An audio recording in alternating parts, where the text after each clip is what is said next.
You say, okay, I have a lot of money, but you have no money unless you take profits. When the first ever spot ETF was created for gold 10x. And the only thing I really knew was Bitcoin at the time, so I just invested very heavily into that. Rode it all the way up. What's up? My name is Jeff. Even the creators have said it's going to be the predecessor of CBDC.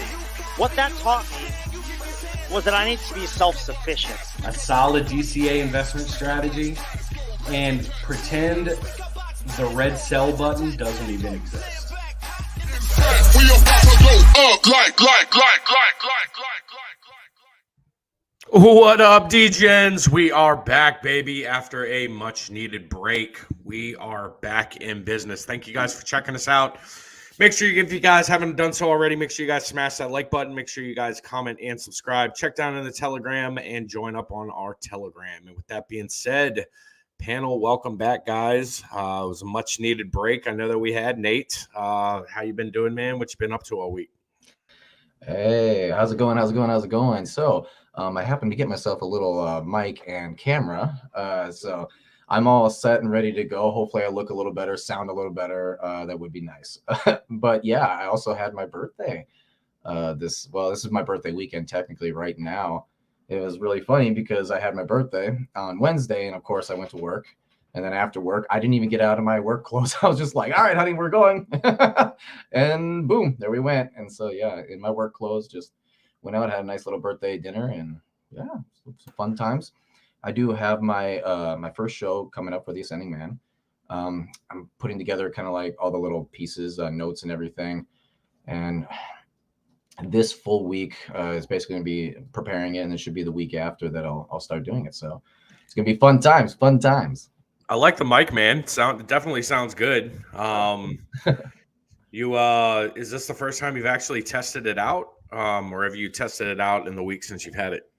Actually, my test, oddly enough, was with Tracker when we were just kind of going over the presentation. That was, what day was that? I think that was Friday, right? But yeah, so, and the presentation looks amazing. That's going to be coming out Wednesday.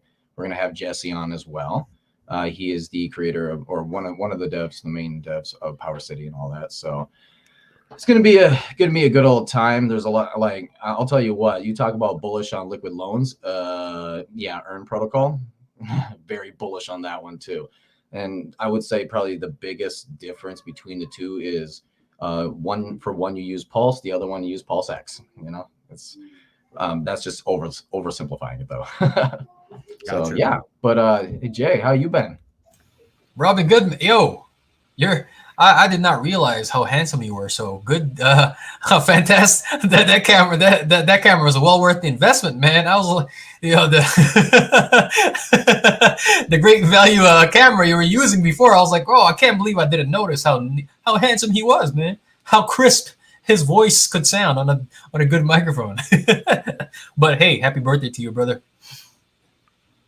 Cheers to many more to come. Many more birthdays during the bull market to come, bro. But I've been good. I really enjoyed the time off from streaming. Although, it's like you can't take too much time off from stuff like this because like the itch comes back so fast. Like, wow, it's been 3 days since our last stream, and you're like, oh crap, now I want to go back and start streaming with the gang again. But it was certainly a well-deserved and well-earned rest for us. I did a lot of the same thing that I always do anyway, so it's not like there was a lot of change there. Working on a business, accumulate more capital, because I know that everybody might be a bit down. There's a certain amount of the population who probably weren't DCAing at $15,000 Bitcoin, didn't catch $800 Ethereum, and they're hoping that they would have a little bit more time to accumulate below some key levels. But, I think we still have quite a considerable amount of time before things really start running to the upside. So, don't be too down. There will be opportunities for us to accumulate more on these pullbacks. But yeah, I've been DCAing still, accumulating more capital, working on my business. And then, if I have some time to myself, same shit. I watch some anime, read some manga. That's about it, man. How about you, Zenith? What you been up to, brother? Not much. I'm a little bit bummed I didn't get a party with the boys in Miami, but at the same time, I had a good weekend myself. Every year, some of my old college friends and I, we get together and have our Thanksgathering, so to speak. So I had all the boys here, and we basically spent like 5 days just hanging out. But a lot of it might be a little bit nerdy, but we love playing board games, so we do that a lot. Zenith, you cut off, man. Yeah, There we go. Bro, what's your favorite tabletop? My favorite tabletop is probably got to. It's just like a super quick and just fun game that I can play with anybody. I love Sushi Go. It's I got the deluxe edition, bro. It's the party pack. But yeah, other than that, Terraforming Mars is a good one if you're ready to sit down for 3 hours and play a good game, but that's it. I do want to say happy birthday to Nate, and we did also have another birthday for the Marine Corps, so shout out to Will over there. And then it obviously was Veterans Day weekend, so from our oddly veteran-heavy panel here, we just want to wish everybody a happy Veterans Day and thank everybody for their service and let you know that we're all out here still trying to get back together and regroup once we get out. So glad to have everybody here. Yo, bro, before we move on to Will, how is Terraforming Mars? I remember I tried to get it when it first came out, but it sold out so quick, and then people were flipping it on eBay for like 10 times the market value. So I haven't been able to play it. That's wild. Yeah, so it's a good game. It's a long game, I will say. It's definitely kind of like a little bit of an engine builder. Basically, the idea is you are trying to like claim tiles. You're all like fighting for cards and resources. Then at the end of the game, whoever like has progressed it the most is typically the winner. But it's a good time. I will say, warning, it is a little bit complicated. It's like 3 hours long to play, especially with the DLC. But it's a good game. What kind of game? I like it. All right, Will, what's up, man? What you been up to? How's life been? I am doing all right. I'm back in Texas, chilling in Dallas for the near foreseeable future. We finished up the work that we were doing over there in St. Louis, and obviously, me and the boys went down to Miami and had our fantastic Cardano event. That was super cool. For those of you who haven't seen Brendan's talk that we put up last Sunday, that shit was super hot fired. We basically owned the entire Cardano event, as far as I'm concerned anyways. For those of you Cardano guys from the event that are watching now, gotcha. But yeah, it was a good time. I'm having my birthday was thank you, Kelly. My birthday was this week. November 10th is my more favorite birthday than my actual birthday, because November 10th is just going to keep getting celebrated for even after I die. But thank you for that. Marine Corps birthday, Semper Fi, Hoorah, all that stuff. But yeah, that was, I think, 2 days ago, because today is the 12th, if I'm not mistaken. But yeah, I'm just chilling down here in Texas. I just got done with some fight training and some shooting training earlier today, so that was super cool, super fun hanging out with some of the boys down here. And yeah, just having a great time. I like it. Hey, let's take a look into the chat real quick before we get going. Jay, we're going to do some TA here in a minute.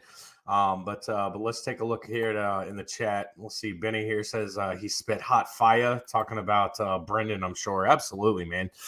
And yeah, if like Will was saying, if you guys haven't done so already, make sure you guys check out the last video that was posted. I think I posted it Tuesday or Wednesday. But it's his full, pretty much his full speech and his full presentation on inflation down at the Cardano Summit in Miami. So it was definitely awesome. Great information that he put out.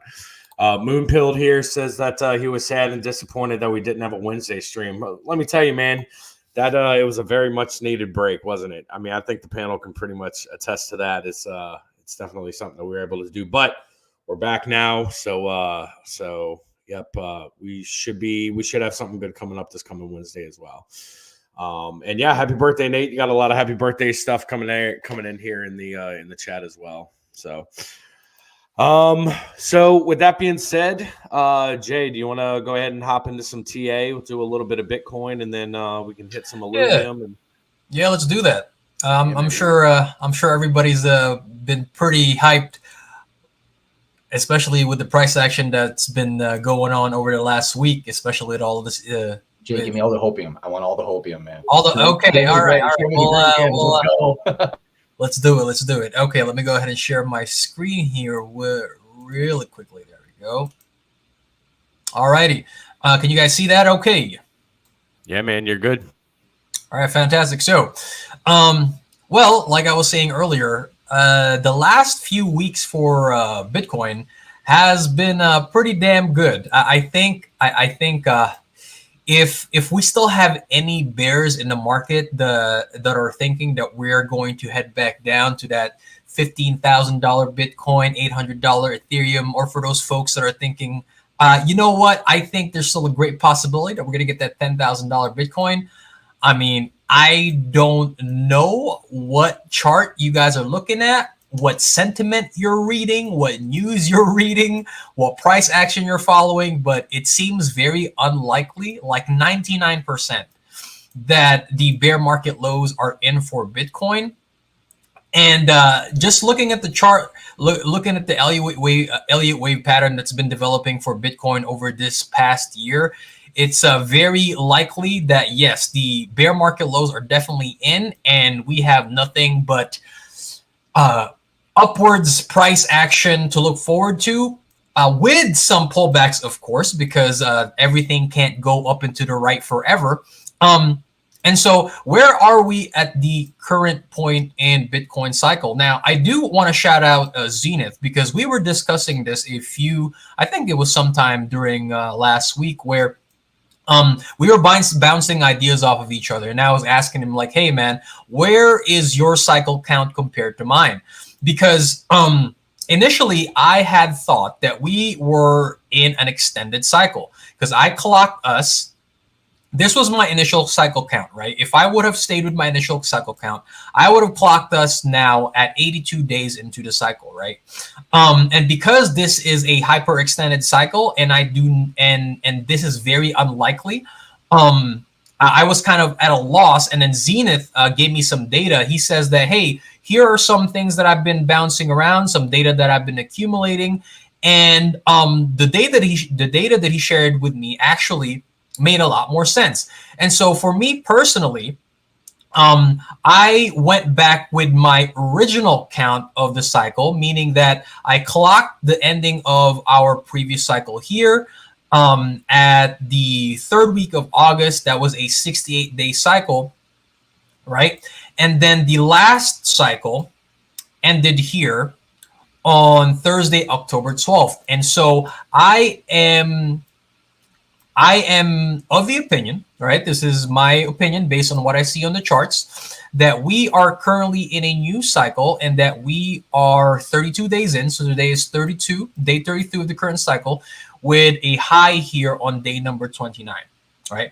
And aside from the data that Zenith shared with me, one of the reasons why I prefer this cycle count over the others, like I know folks that watch Charlie, guys that watch Bob Lucas, right? They have a different cycle count than I do.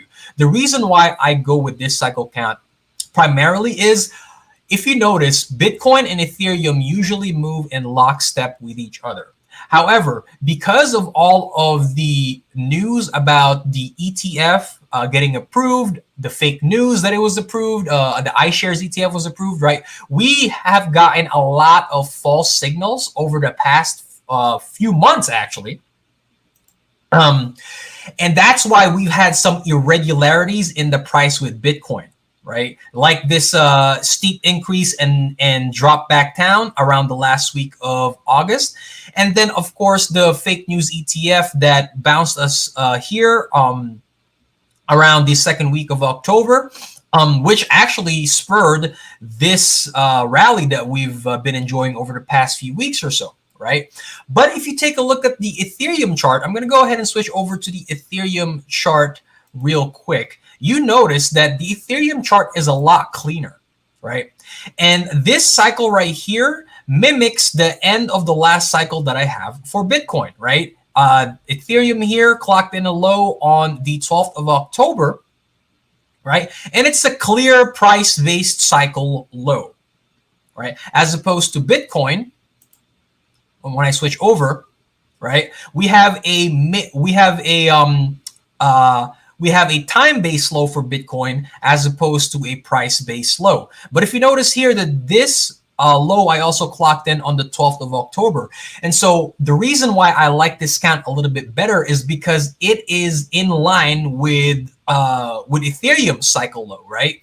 And the reason why I like this count is because it is the one that keeps Bitcoin and Ethereum in lockstep with each other.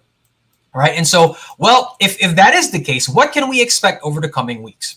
Right. Well, if Bitcoin was to carry this positive momentum into the next week, like let's say, for example, that we have a positive CPI report, right? Inflation is coming down. Jerome Powell just held the rates, and it seems like we are going to possibly head into December, right? With Jerome, with Chair Powell holding the rates once more, right? If that CPI print comes out positive. And then let's say that we get some positive news about the ARK ETF filing. Let's say that, you know what, Gary Gensler's like, hey guys, you know what, we're going to decide to approve Kathy Wood's filing along with Grayscale's. That'll send us certainly into another high over the following weeks, right? And so what can we expect if we get a little bit more bullish momentum heading into next week, right? Well, if you take a look at this right here, it seems like Bitcoin has gone into a 1, 2, 3. It seems like we're still in the wave 3 with a wave 4 yet to come in.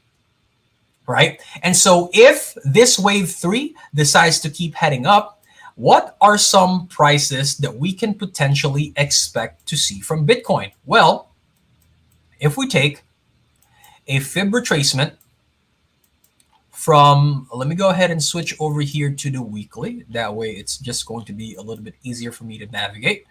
Let's take a fib retracement from our all-time high to our bear market lows.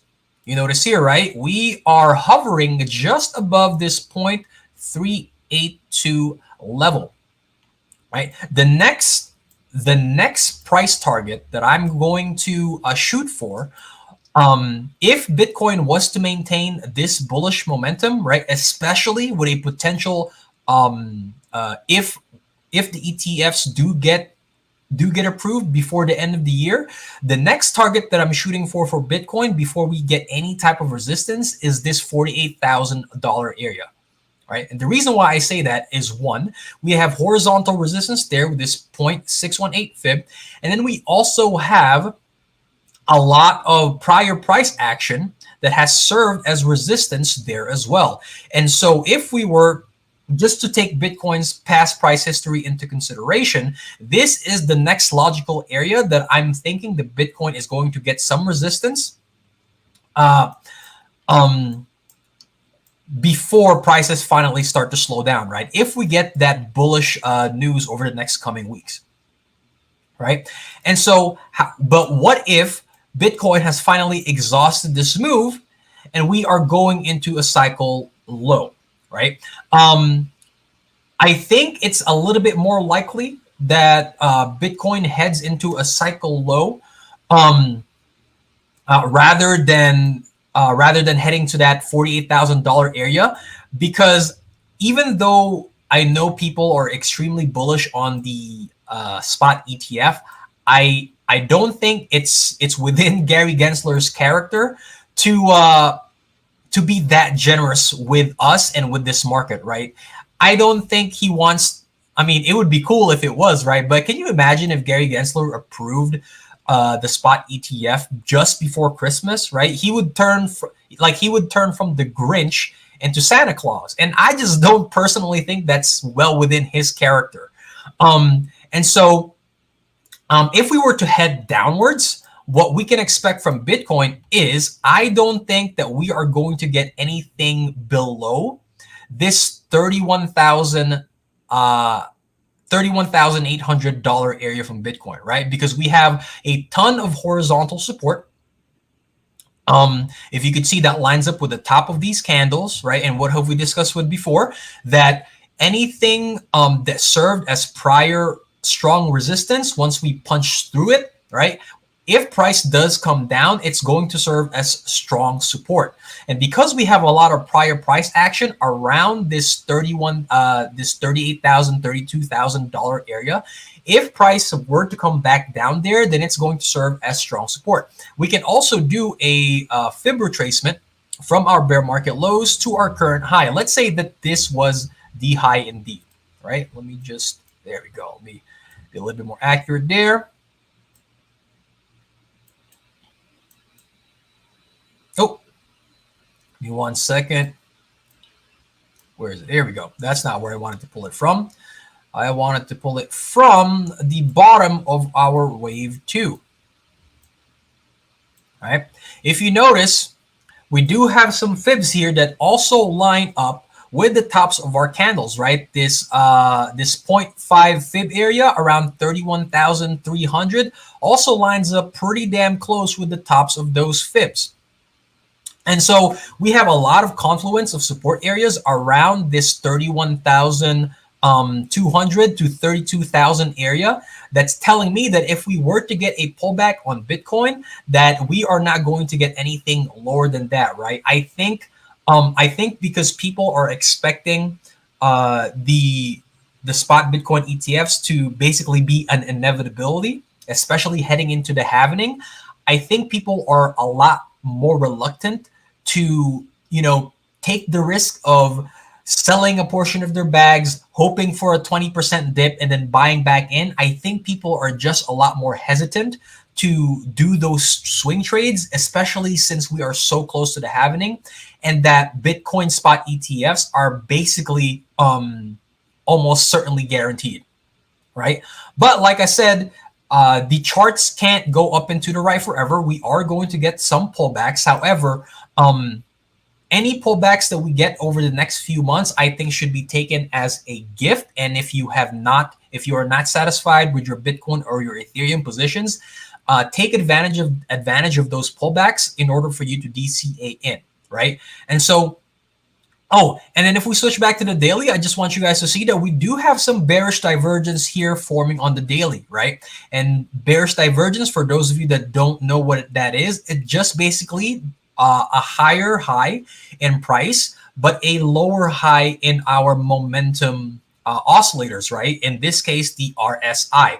We have here both on the daily and on the weekly, the RSI being on the oversold area in combination with that bearish divergence. And so unless we get something really bullish next week, Bitcoin has probably exhausted this up move over here. And it's wanting to start to come down and find a cycle low, right? However, if we were to get a new high next week, I am almost certain that that's probably going to make this bearish divergence a lot stronger, right? So just keep an eye on that. If we do get a new high next week and we get stronger divergence here on the daily, then usually a cycle low is not too far off from there, right? And so that's what I had for you guys here in terms of Bitcoin, in terms of prices that we could expect over the coming weeks. And so did any of the rest of the panel have any insight or any inputs, comments or concerns about what they're seeing in their own charts? Yeah, just wanted to give a quick shout out to Niles. I know he's on the stream right now. He shot me a DM. He was leaving the gym. But he pretty much said, my overall take is if we can get multiple closes above 38K, then we can see 40K Bitcoin, but it's going to take, there will be some sort of healthy correction on this move. Yeah. And then his key zones of support are 35, 33.5, and 32K.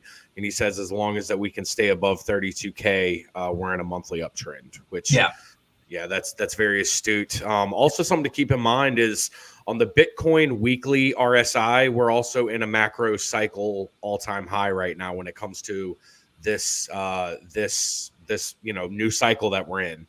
The RSI on the weekly is punching all-time highs right now. So certainly keep an eye on it. It wouldn't shock me if we still did see a little bit of price run, but if we start to see some bearish divergence starting to form on that weekly. So definitely something to keep in mind. But shout out to Niles for that input. Yeah. Miles also has a good comment with his mentioning of 32,000. That's a good support level going forward. And like he says, make ape in.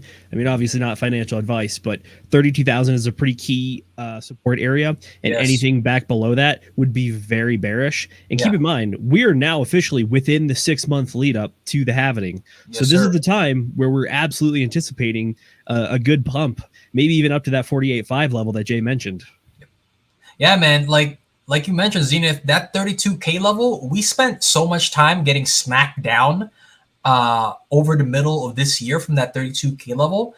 And once we finally punched through it, man, especially with everything that's been, all of the positive news that we've been getting, not just with the ETF, right? All of the lawsuits being lost by the SEC, all of the adoption that's been going on with the rest of the world, not just with Bitcoin, but with crypto as a whole.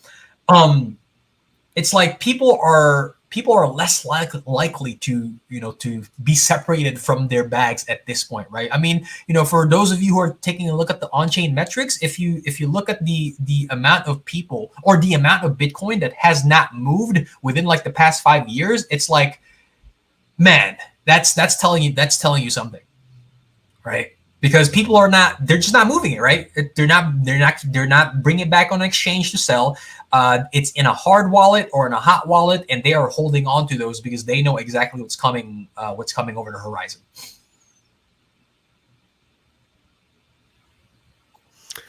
I agree. Any other comments from the panel before Jay moves? Jay, were you planning on hitting on some Illuvium? Yeah, I mean, if you want me to talk for like another 10 minutes, yeah, sure. But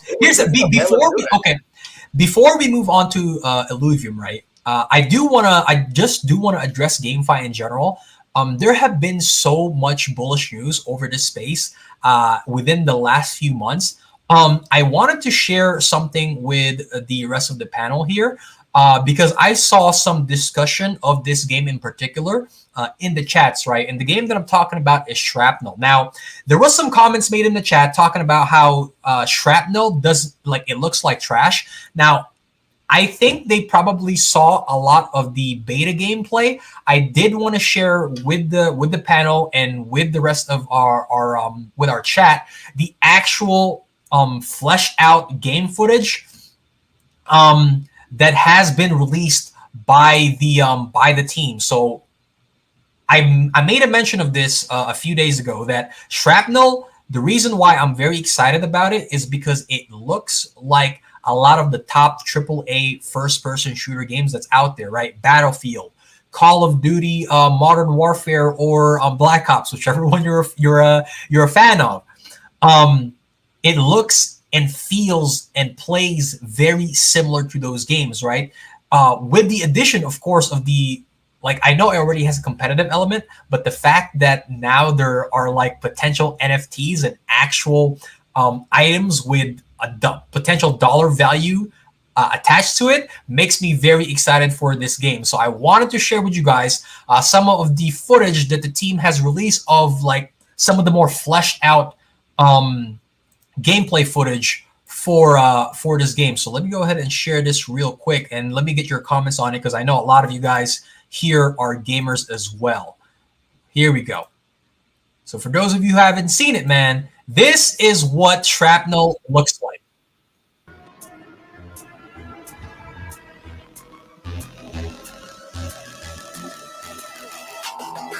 Oh, that's gorgeous. I like that.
Is that Lil Jon in the background saying yeah? Yeah, I think they might have hired Lil Jon for some of the voiceover in this game. Oh my fucking god, dude. That's Crazy, awesome. right? That is too cool. I was gonna Yeah, like the first time it happened, I was like, is someone playing Lil Jon around me? Am I hearing shit? Yeah.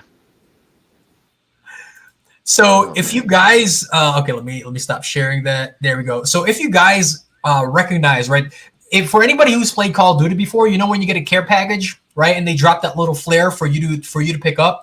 So for those of you who are not familiar with Shrapnel, it plays very similarly to those kind of games, right? But the thing is here is that you're supposed to the goal is to grab some of these drops, right, and defend the drops until you get extracted from the game. And if you manage to be extracted from the game while holding those drops, then some of those drops actually turn into NFTs that are that you can use, right? You're able to collect them, or you're able to sell them on the open market, right? And so, what do you guys think about that initial gameplay video, right? From your experiences playing with first-person shooters and games like it, how does that game look to you, and how do you think it can compare with other AAA titles like Call of Duty, like Battlefield, like Overwatch, etc.? Like, do you think that there is, that this thing has a chance of succeeding? Absolutely. As far as beta footage goes, this looks very, very good. The only other early access crypto game out right now is Dead Drop through Midnight Society, which is Dr. Disrespect's game. That game is playable and open to the public right now, and it doesn't look as good as that. That's for sure. As far as a little more info about what Shrapnel is, it's kind of like this sci-fi Wild West thing. The genre is called extraction shooter. If you know Escape from Tarkov, or if you played the Call of Duty Modern Warfare 2 DMZ mode, it's basically get in. There are other players on the map. There's lots of AIs and NPCs that you also fight. Grab an objective of some kind, and you got to make it to an extraction to get out alive while you still can. If you die while you're in there, you lose everything you got. This is a bit of an evolution if you follow the trends going on in the gaming space. So first, back in probably, I want to say it was like 2017, 2018, we had battle royales. They really popped off as like the dominant genre. We even saw Call of Duty pick up on it. I want to say it was Black Ops 3 or 4 that had its own battle royale mode. And then after that, we started moving towards extraction shooters. And that's where you start seeing games like Escape from Tarkov, Dead Drop, and now Shrapnel. So it's definitely following gaming trends, and it's becoming more popular. One of the things that's always been part of the space, and even old MMO RPG gamers like World of Warcraft can talk about this, is that there's always been an element of real money trading for in-game items. The zeitgeist of the community has started to shift over time. Back in the day, paying for gold in World of Warcraft was something some people did, but it was largely frowned upon. As we progress through time with the evolution of microtransactions, loot boxes, and whatnot, the idea is that the average gamer is getting older and older. And as part of that, they don't really want to grind through 60 hours of progression just to get to the middle game content that actually starts to feel good. They want to be able to buy a battle pass, pay a little extra money up front, skip the early game stuff, and get to the part that they're interested in. That in combination with real money transactions is something that the industry has been trying to like fight for a long time, but also try to get adoption for paying more money. Whereas this is actually the first shift towards the industry saying, yes, we understand you want to pay money for in-game items, and we are going to support that 100%. We're going to do that through NFTs. All of the gear that you bring in and you play with and you leave with, that's all NFT items, according to Shrapnel, that you, as the player, have your own personal ownership of in NFT form. So that way, if you want to go buy good guns right away, you absolutely can. If you want to try to farm stuff and then maybe sell it, it's also entirely possible. This is going to definitely be a bit of a delicate economy to balance. But as far as a progression in the gaming industry, this is a big acknowledgement that instead of trying to crack down and like ban real money transactions and like third-party websites, we're just going to embrace it and do it ourselves and do it better. So that's what I see with Shrapnel, and that's why I really like the program. So I kind of like to bring up a little bit. Number one, the graphics are pretty decent. The thing that really stood out to me was that it was like next gen graphics, where, you know, if you notice, whenever you're shooting the gun, it's a lot more like all over the place, right? Well, that's an actual real mechanism when you're actually shooting a real gun, obviously, that you have to attend with. But the other thing though too, I'd be a little bit concerned about and obviously it's still in beta, but I'd be a little bit concerned about the hitboxes. If the recoil on that is causing you to kind of go all over the place to the point where it's like unplayable. I'd be a little bit worried about that. However, as Dre is saying here, he doesn't like how the game looks. But I'm not gonna lie, Dre, you're saying that the graphics is not Fortnite level. Fortnite is cartoony, man. I mean, if you're going for a realism, which this type of game is going for, a Call of Duty realism type of deal, Modern Warfare, you don't want cartoony, you know? When you look at, say, an Overwatch, and Overwatch came out in 2016, and has great graphics, amazing graphics, but it's still a tiny bit cartoony, right? So, I mean, I guess to each their own, right? I did like Niall's comment up here where, you know, it looks a little bit shiny and saturated. And yes, I do believe that they're kind of hitting that point right there. Yeah, they're kind of hitting just a little bit of like, you know, where's the sweet spot here? I would consider something like, say, Destiny, right? Destiny, I was getting reminded of that with the large world as they're looking up and everything is happening around you. That's kind of what Destiny perfected, you know. In Destiny 2, you have you're looking at planets, right? And so there's some really cool things to look at there. And they hit it on the mark, and that's very good graphics. And this is reminding me of that right now. I think it's good. The idea of, I don't think there's too much of a skip. And I've been discussing this for a while, but I've never thought there's too much of a skip from crypto related assets and like NFTs and all that to the GameFi section. You know, because quite frankly, like the example I always use is one of my main games, which is Overwatch, or it used to be at least. I mean, it's really simple in there. You play the game, you get a bunch of loot boxes. The loot boxes then give you skins and stuff like that. Anything that you don't have just gives you gold that you can go buy more skins for. The more that and Zenith hit a really strong point on this, where the more you play and grind and all that, the more you're able to achieve those and then buy more for free, quite frankly. But for some people that are working like 14 or 12-hour days, right? That's not exactly the best thing to do. And so why not just buy something of like a battle pass, and then you get these good rewards all the way throughout as you're playing, and then have it spaced out enough where someone who's playing like maybe an hour or two a day can just simply get on, play a little bit, gain some experience, and then bam, you got a bunch of good stuff right off the bat. And a lot of these weapons obviously have like different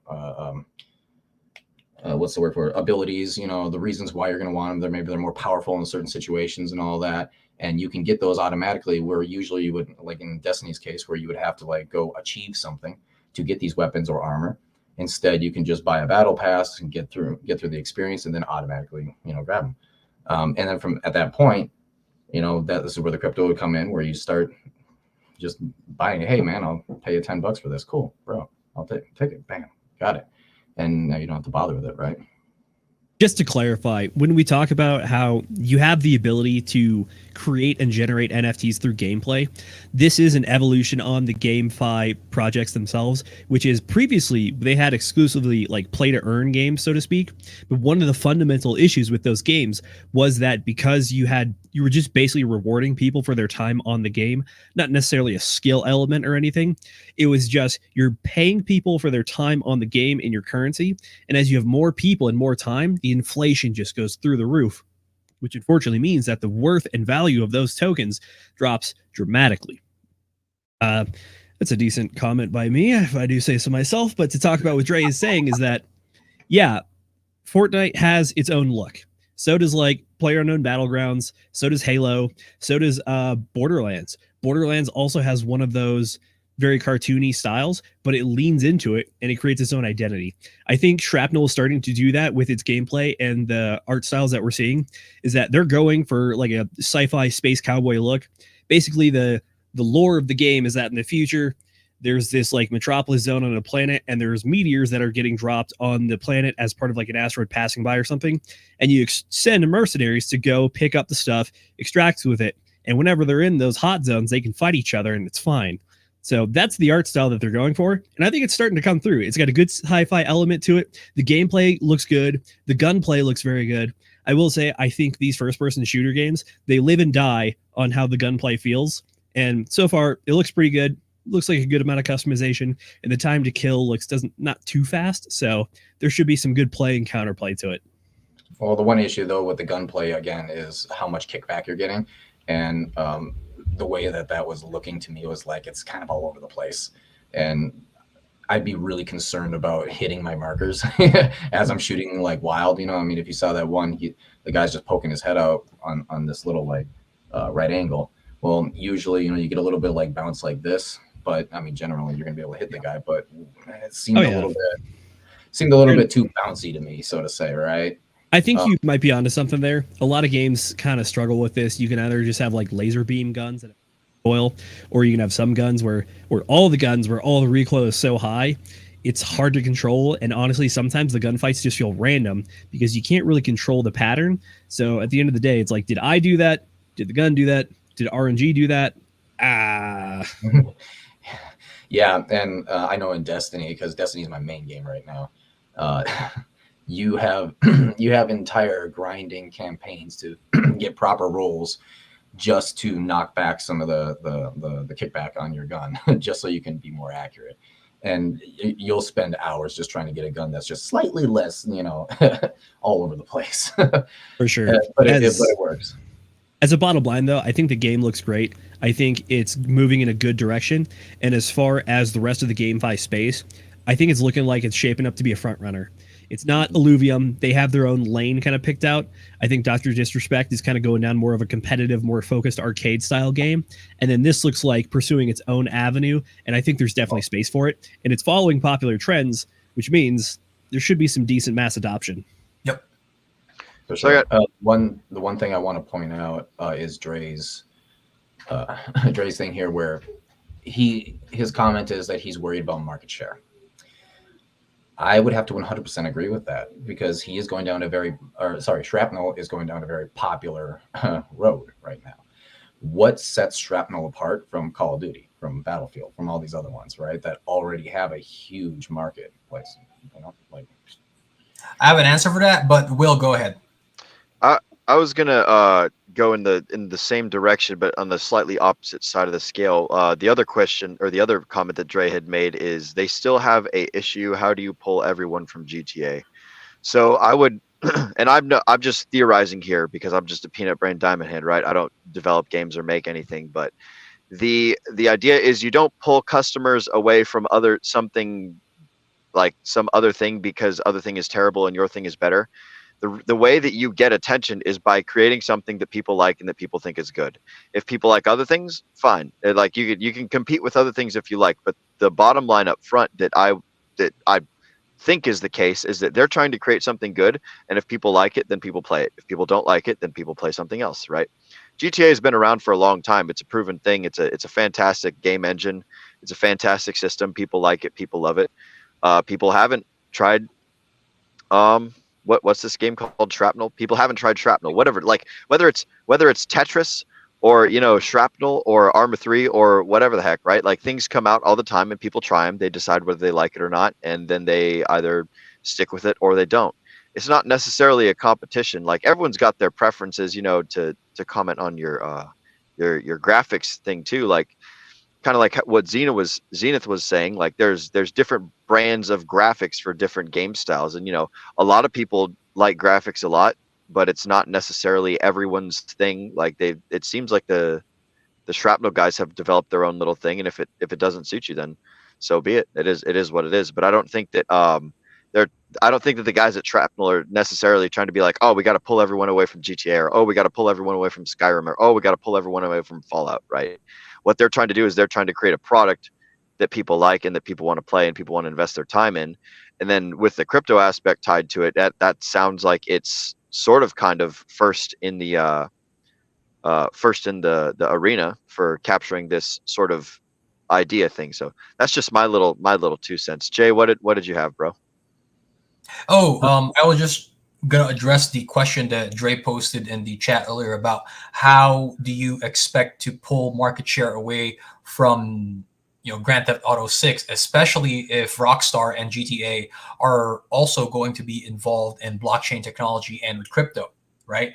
And my answer to that is, you kind of already touched on it a little bit, Will, is that there's going to be a significant amount of the market that's going to play GTA because that's their cup of tea, right? And then there's going to be a significant amount of the market that's going to play Shrapnel because first-person shooters are their cup of tea. Right, like Will alluded to earlier, it's not about pulling the market share away from GTA or pulling the market share away from Shrapnel or from Illuvium.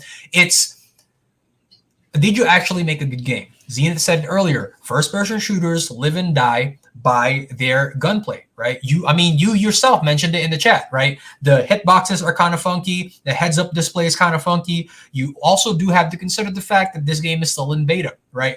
And if they do this correctly, we talk about this in the chat all the time. If they take their time and actually develop a game, not rush it because they want to do a cash grab, and they actually develop a game that may not have the graphics comparable to Modern Warfare, but it has the gunplay, right, that can be enjoyed by both casual and expert veteran gamers, then you're gonna have a top contender. The reason for that being because you have this play to earn, play to win element to it, right? If Shrapnel takes off and there are tournaments with considerable amount of prize money, right? You can actually monetize your skill not just by winning the tournaments, but by being able to accumulate a good amount of these different types of NFTs that you can now sell and exchange on an open marketplace, right? That's how you're gonna pull people into the game, right? And so that's kind of my answer to your question, right? It's not about how can Shrapnel take away market share from the people playing GTA 6. It's actually, did they develop a good game that may not have stellar graphics, but it has good gunplay, right? And do they utilize the NFT marketplace and that blockchain, that crypto technology to their advantage, right? So that's kind of my answer there. Yeah, the thing is that we're looking at here, it's not always about the graphics, quite frankly. Unfortunately, too many like super heavy gamers who do nothing but play games have a tendency to, that I've noticed at least, have a tendency to go, oh, this game doesn't look as good as another game I was playing. But to any normal person who isn't playing games so heavily, it's not going to be like that. It's going to be, is this game fun? Do I feel like I'm coming home from work and I want to play a game? So yeah, to your point, Jay, that is exactly it. Is it fun first? And then does it look good second? And then the third thing that I would like to bring up too is when, Dre, when you're talking about like, oh, is this going to be, GTA 6 is going to come out. Yeah. So what? That's a different game, man. Yeah, exactly. People are not, technically speaking, that's a third person game, right? I mean, if you want to make it a third person shooter, you can, but it's not necessarily a shooter. Yeah, not everybody's going to play GTA 6 because that's not everybody's cup of tea, right? I mean, he did make a good point, right? He said about the social media marketing, right? Well, I mean, how easy would it be for Shrapnel to approach a top gamer with it? Like, I mean, why not approach Dr. Disrespect? Right? Like, hey, can you play our game? Can you actually review it? Can you get yourself involved in this tournament? Right? Give him like a sponsorship or something along those lines, right? And that's how you market it to. I mean, of course, like if you're in the gaming industry, you have to leverage the social media aspect of things, right? Because unless you have a fantastic marketing team and you just get this in front of people and you actually get them to pick up the controller and to play the game, you're going to have to leverage social media to a significant degree. And yes, you are going to have to leverage these influencers because that's the gaming industry now, right? I mean, we've talked about here before that some of the top YouTube channels, if not like the top 5 YouTube channels, are all Let's Play like video game content creators, right? So it'd be kind of foolish. It'd be foolish of you as a development company or as a game studio to not leverage that. Like, why wouldn't you? It's kind of like low hanging fruit. Yeah, and here's kind of the final word on this one, right? For any game, it doesn't matter if it's a crypto game or not. For any game, it's why does somebody want to play your game? Well, number one, it's got to be fun. But number two, and in the crypto space, this is going to be important, there needs to be a niche that only crypto can provide. Probably going to be the money section, not even going to lie. but that's where Money's gonna be big, man. Like people like that. Money talks. Money talks. So, money talks. And here's the thing. So every single game you've ever had or ever played is always I put money in, and then I get an in-game currency that I can't take back out. Yep. Precisely. Crypto is I put money in, I get in-game currency that I can now pull back out. That's going to be the hard sell when it comes to crypto gaming. And this is where Web3 gaming is going to be coming in, and that is the long and short of it. We could go on for hours, but we'll just be dancing around the same topic. Yeah, crypto gaming is going to be able to, you're going to be able to pull money back out, and that's the important thing. Yeah. All right, good conversation that we got going here, guys. Let's go ahead and do a pivot real quick before we do. If you guys haven't done so already, make sure you guys smash that like button. Make sure you guys comment and subscribe to the channel. The biggest thing you guys can do is to grab that URL code, put it all over your social media. All right, that's the biggest thing you can do. If you guys haven't done so already, make sure you're joining our Telegram also. Let's give a shout out to the chat real quick. We got Niles saying, "Are we nerds in here or what?" I think it's pretty self-evident given the conversation. So definitely shout out Niles. We got Benny speaking in reference to Shrapnel. Reminds me of Wolfenstein. So shout out Benny. And then Dre coming in here. If you can make a good game, but if you get no sway with the influencers, no one plays. I disagree with that, bro. I mean, do you know how many let's play, like how many big influencers do you know make a living playing Final Fantasy? Final Fantasy and Square Enix have a pretty damn big market share of the gaming industry, right? And there's no single player who plays Final Fantasy with 1 million subs on YouTube or 1 million subs on Twitch. Did he get you with that one, Jay? What's up? They have wipes. He got you, bro. Make sure you guys are in the Telegram and watch Dre versus Jay coming up here. Oh. No, I mean, look, like no, me and Dre are buddies, but I'm just kind of trying to hammer the point. Break. I mean, look, Cassie even said it in the chat. She said, like, by that logic that Dre is using, then only one game would ever be popular at a time, right? Because he's asking, how do you get people to play this game if one game is like really popular? I'm like, come on, bro, like, yeah, that's not how that works. I gotta find the infographic for this, but there was, I almost want to say it was Shrapnel that released this infographic. It was a time chart showing the player base of all the different games over 2022 and 2023. And basically, whenever a new big title came out, it saw a spike for like 2 or 3 months. And then after that, when the next big game come up, it kind of just like recaptured that same market share of people that are looking for new games. And then in between all that, there's a bunch of the big titles like Call of Duty, Apex Legends, Counter-Strike Go, and they all just had this pretty steady player base. It wasn't the highest, but it was just this like, it never dropped below like 20% market cap. It just hovered there just consistently the entire time. I'll try to find it and post it in the Telegram later, but there are games definitely have a bit of a life cycle when they release, where it's like they have their moment in the sun, and then if it becomes a cult classic or like a competitive gaming mainstay staple like CS:GO, it just sticks around and will hover around that solid 20%.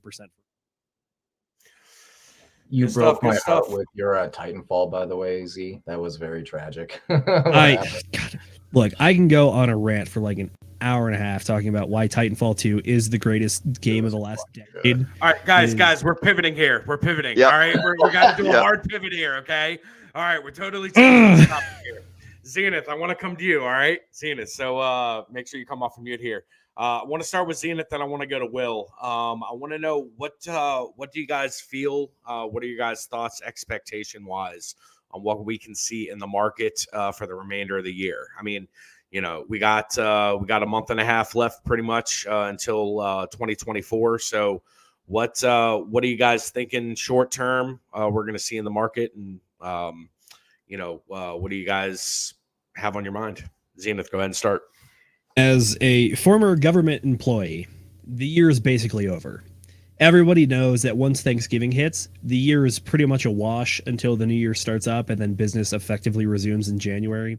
Granted, corporate world is going to actually like keep going between now and then, but keep in mind, we do have Thanksgiving come up. We do have all of the December holidays coming up, Christmas, Hanukkah, whatever, New Year's as well. So as far as traditional finance goes, I don't anticipate much happening other than we're obviously going to see Black Friday sales. I'm very curious to see what happens with that. That's a good financial indicator. And then you can also see the trends for the year, whether people are buying stuff, experiences, saving it, who knows, whatever. So as far as that goes, that means that normie world or traditional finance world is probably not going to be doing a whole lot other than anticipated Black Friday stuff. So if you look at what's coming up in the economic forecast, we have the next inflation CPI report coming out on Tuesday, 2 days from now, November 14th. And then after that, we have the next Federal Open Market Chair Committee meeting on December 13th. That's where they're going to raise interest rates. If you look at the CME Group predictions right now, they're saying that it's about 85% chance that we're not going to get an interest rate hike. This is... People are going to have mixed feelings on this one because all throughout the year, we've been saying that we've been anticipating interest rates going up to about 5.75% to maybe even 6% at some point. And what we're seeing is that the Fed is just not willing to punch it up before the end of the year. There could be a lot of other factors going into this. Obviously, we have now officially entered 1 year until the election. So again, the Fed claims to be an apolitical organism. However, they are appointed by the president. And with that said, there might be some pressure from the president to not raise rates, even if the Fed believes that it might happen. And conversely, there might even be an interest rate drop in 2024. However, to answer your question, I got too far away. 2023, I think we're going to see a whole lot of nothing as far as changes to the system. What I mean by that is what I alluded to earlier. We're still less than 6 months away from the halving. So I think we're still going to have that steady climb in crypto prices. More news could be coming out about ETFs. The last drop dead date decision for the SEC is in January. And then after that, the last drop dead date for all the rest of the ETFs is in March. So it's possible that we could see no movement for the rest of 2023 other than continuing just small little upticks. We're potentially going to have another 60-day cycle low towards the end of December, depending on where our current 60-day cycle ends. If you ask me, I think we're sitting around day 59 or day 61 of a cycle, and this one could run all the way up to 80 days potentially because we're so far right translated with that high. So yeah, inflation report coming out, Fed meeting, but other than that, not a whole lot, to be honest. Gotcha. Will, do you have anything to add there? You got any different insights or a different approach you want to take? I do. The government has a nasty habit of introducing atrocious legislation a couple days before Christmas. So keep your eyes out and watch whatever these big fucking players over in DC are gonna put on the table here come late December. So I'm expecting there to be a little bit more tyranny enacted, and who knows how that will reflect in the markets, if it will reflect in the markets. But that's something that I expect is a whole bunch of bullshit legislation. So if they're gonna pass some naughty stuff about crypto, I wouldn't be surprised if it came out at that point in time, or just anything else to step on our toes as we try and walk through life on this barren glass strewn dirt path going up the mountain. But that's what I see going on as far as politics. As far as everything else, I mean, it's going to get a little bit colder. We'll probably see snow in some places, and that means all the people in the South are going to start crashing their cars, and insurance rates are going to go up, and then people are going to be spending a lot on the holidays, and people are going to be fat and lazy on Thanksgiving. So don't let it be you. Get out there, fucking bust your ass, get some work done, stop being lazy, and yeah, that's what I think is going to go on. That's a good point that you bring up. Didn't at the end of September, didn't they pass a 45-day CR to keep the government funded? I think that should be coming due in the middle of November, shouldn't it? Yep. Yes, sir. That is something I was trying to look up. It looks like there might be another deadline this Friday, the 17th, talking about a potential spending bill.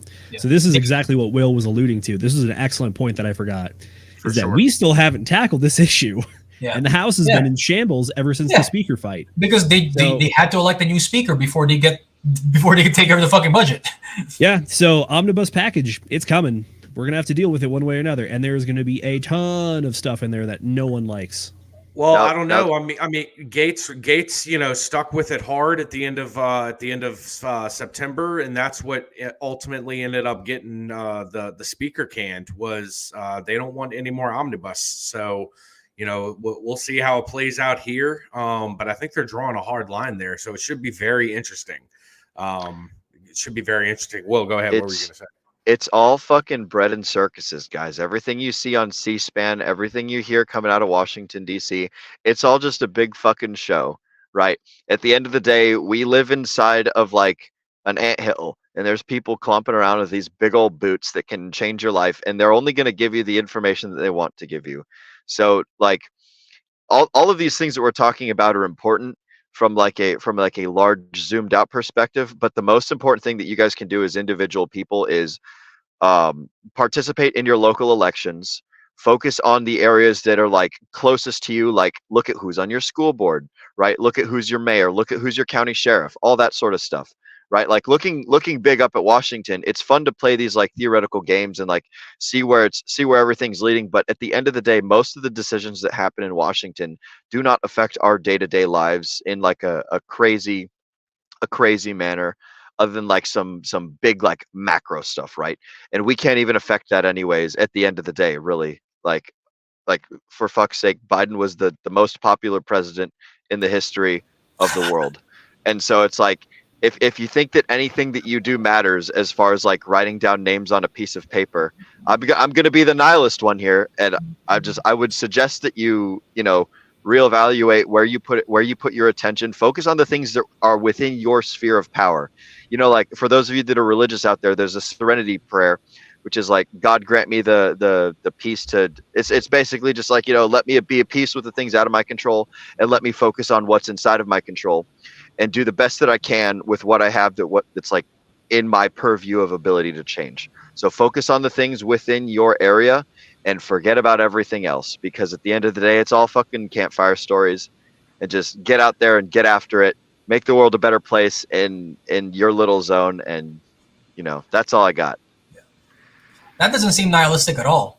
I mean, I would have to agree with him there, right? Your local legislators have a ton more effect on what happens in your day-to-day lives than anybody up in Washington. Like, obviously, you should still pay attention, especially within the space, right? That's why we talk about the macro, like both national and international scales. That's why we like to talk about it here in the show, is because they do affect the financial avenues that we are all involved in, right? But as far as as far as your day-to-day lives, bro, you're like your who's on your school board, who's running who's running a sheriff's office, right? Who's your senator, who's your congressman, right? Who's your mayor, right? Like these people have a lot more effect on your day-to-day lives than the guys over there at Washington. So yeah, I would have to agree with Will there, man. So, but yeah.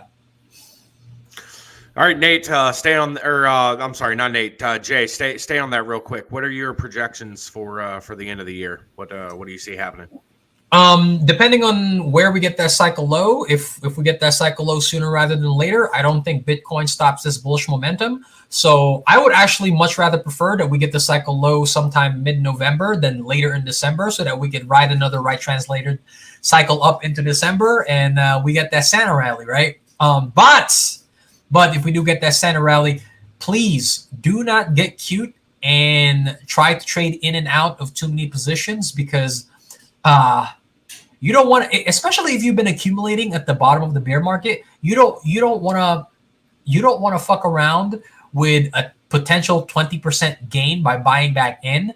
Like the risk to the downside versus the risk, like our potential risk to the upside, it's incomparable at this point, man. So like, don't get tickled by 20%, because 20% is nothing compared to what we're going to be getting in 2024 and 2025, right? So keep your trades at a minimum, right? Only if you have really strong conviction of where the market is headed, because otherwise, man, you don't have to wait too much longer. You've waited, like, this bear market has been hard on a lot of us. It's been 2 damn years, right?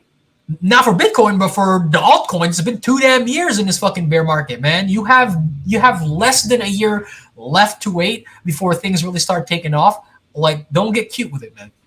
Right? Don't get cute with it. Keep accumulating, keep DCAing, stick to your plan, keep your trades to a minimum, and you will not regret what another year of waiting in this market will do for you. Okay, just one more year, guys. Not even, man. It's like 6 months till the halving. Just hold on a little bit longer. Like, please. I like it. Nate, what are you thinking? Well, there's a lot of things happening in the macro. So number one, when we're looking at people wanting to spend money, generally, if people want to spend money, want to throw liquidity into the markets, you need to have money to spend, right? Okay, well, we are currently in an El Nino year, which, long story short, means that the Pacific Ocean is cold, which means that generally for the rest of the world, our winters are going to be colder. That means that our energy bills are going to be higher. So that's going to be taking a lot of liquidity out of any market that we would originally have, as well as like any kind of inflation and everything. Quite frankly, the dollar is still stronger than everything else in any other currency in the world. So therefore, if we're struggling with the dollar here in America, that means that the rest of the world is going to struggle as well. All this to say, basically, nobody's going to be spending money. I'm a little bit worried about that. However, we also have the halvening coming, and typically it's right around 6 to 8 months after the halvening that everybody decides, hey, it's time to go buy crypto. This has been very historic and is consistently happening. So we're looking at right around 2024 of being, well, probably 70, 80K Bitcoin, right? And with that's going to be all the other cryptos that you bought. They're going to be shooting up as well, possibly getting to all-time highs, if not higher. Maybe just barely hitting all-time highs. So that's one thing to watch out for. We also have the potential of World War III. A lot of people keep thinking World War III is going to be this big, massive blow up like World War I and II is, but it's not as kinetic as that. I don't think World War III is necessarily going to be that as much as it's going to be Cold War II instead, because quite frankly, we Americans are very, very thin right now, and so. I mean, right now we've got what Israel and Palestine going at it again, and there's probably gonna be some more Middle East skirmishes going on, especially with BRICS, trying to de-dollarize. And then we've also got the whole Ukraine incident going on, and then there's also Taiwan, which China wants to take over. Ultimately, Taiwan is there's a war on silicon going on, so Taiwan builds the really good chips, right, for the world to use in really expensive technological things. Whereas China is the leader in the cheap ones that you can throw into, the great value, man. it's the great value. Yeah, exactly. So because of that, obviously China is looking at Taiwan, and China's always thought, hey, Taiwan is part of us, so we're taking them anyways. But everyone's saying, hey, back off. The world is saying back off, and China now is finding themselves in a golden spot to be able to be like, hey, I think I decided I wanted to take Taiwan anyways, and there's nothing anybody can do about it. And that right there is going to kick it off. In fact, this has become such a reality, and it's scared people so much that there's actually a bill being passed right now that women are going to have to be part of the draft. And so there's been a lot of jokes running around about that. I need to look further into it though, to see if it's not just some sort of joke going around the internet. But that's what I've been hearing. So verify, people, remember. But yeah, there's a lot of things happening. I mean, that's just hitting the very cusp of it. Like when you're looking at, say, AI, we're starting to hit this point where, one of the biggest things about GDP growth in any sort of country is going to be obviously like the amount of humans that are born, right? But we're hitting a point now where AIs are going to start taking over, where we don't have to wait 18 years for another human to grow up. We can just create another AI, and basically we're kind of looking at an exponential growth in every single thing that we do. Pretty soon, the only thing that humans are going to be necessary to do anymore is literally just be creative.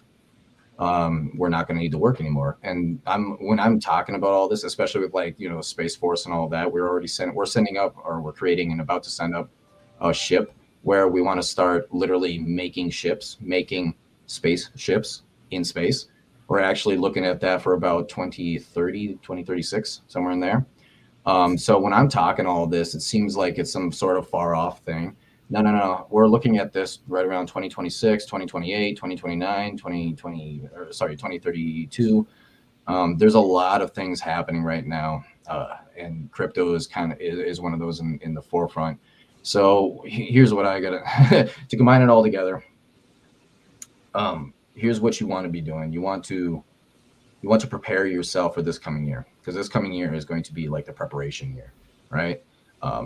Right around, I would say probably right around October of next year. That's when you want to start thinking about, okay, get that mindset of like, hey, I got the idea in my head now. Maybe I want to start taking profits.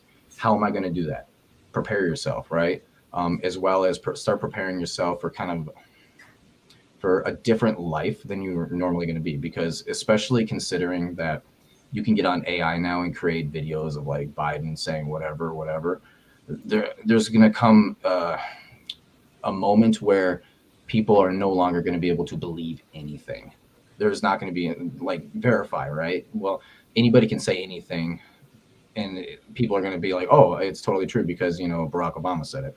Well, yeah, except that was an AI that just created it. People are going to start losing their minds. So I would say hold strong. Always take everything that you hear with a little bit of salt. Go do a little bit of research yourself and verify. So I don't know. That's my big long speech. I'm going to be doing on the Ascending Man. I'm going to be doing a little some shows on this, but I got like 3 of them that I'm kind of lining up right now. But, yeah, that's the deal. You know, I think this Bitcoin spot ETF fever, I think it's starting to get palpable. I think people are really starting to feel it. And I think that's something that will continue to dribble the price up.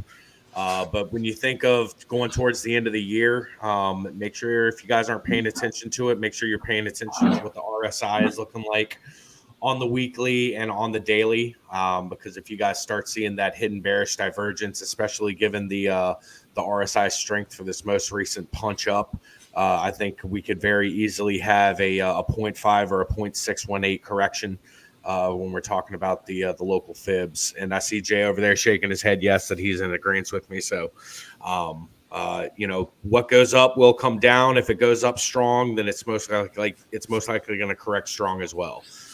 So just keep that in mind. So, but that's what I'm thinking as far as from now until the end of the year.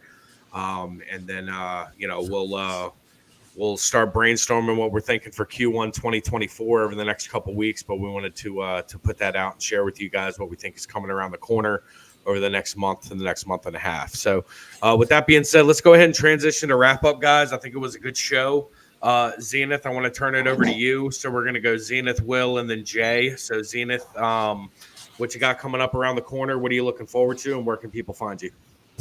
All right, announcement time. So first off, we are going to be going on RG3 stream, Discourse Syndicate, tomorrow at 9 p.m. Eastern time. Yes, I have that written out on the board, so I wouldn't forget. 9 p.m. Eastern time. It's 10 Eastern, 9 Central. Thank you. And then also just a reminder, if you live in Arizona, that whole daylight savings time thing. So that's a thing as well. Also, coming up this Friday, the 17th, we are doing the next book club. This is going to be our 3rd one. We are covering Reminiscences of a Stock Operator.